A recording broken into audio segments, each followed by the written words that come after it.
New at 4, fall sports for kids are back. Dr. Spencer Tomberg, an emergency medicine and sports medicine physician over at Denver Health, is here to talk about the most common sports-related injuries for kids that he sees at the hospital and what young people can do to prioritize recovery after each and every practice so they don't get hurt. Doc, thanks so much for being here talking about this. I appreciate it. Certainly, kids are very excited. They're back. Football, soccer, so much more. You name it. More than 3.5 million kids who are 14 and younger get hurt playing sports every single year. What are some of the most common injuries you see, especially as the season begins? So I think right off the bat, we see a lot of strains and sprains that happen. So muscles just aren't ready. They're not kind of warmed up for the activity level that kids are going at.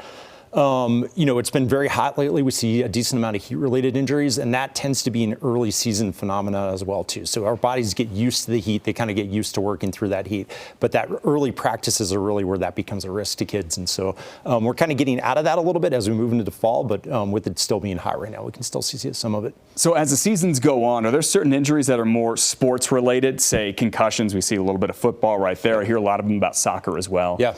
So I think it's really sports dependent. So, where you're putting your body at risk, you can have lots of traumatic injuries. But in, football, we see a lot of concussions. Soccer has a lot of head injuries as well, too. But then you can see repetitive motion injuries in things like baseball, lacrosse, where people are doing a lot of throwing activities. Those kind of injuries can come up and build up. And so each sport kind of has its own injury pattern that we see from them. Is there an easy way to tell, okay, this is something, I think my old football coach many years ago, decades ago, would talk about it is, I'm hurt versus I'm injured. Like, you can walk this off. You can just kind of rest a little bit or play through something that is just uncomfortable versus I need to see a trainer. I need to go see a doctor. Yeah.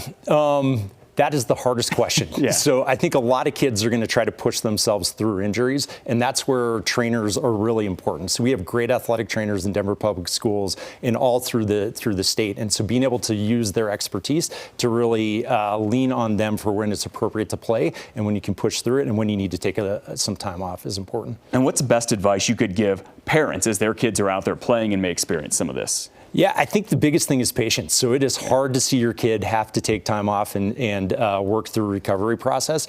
And I've found that with my own kids when they're hurt. I want them to be out because I want to be cheering for them, but I have to pay attention to the steps they need to take for that appropriate recovery. And being able to be patient and let them go through it and let experts kind of lead them down the way is really important for them. Okay, great advice, Dr. Spencer Tomberg from Denver Health. Appreciate it today. Good to see you.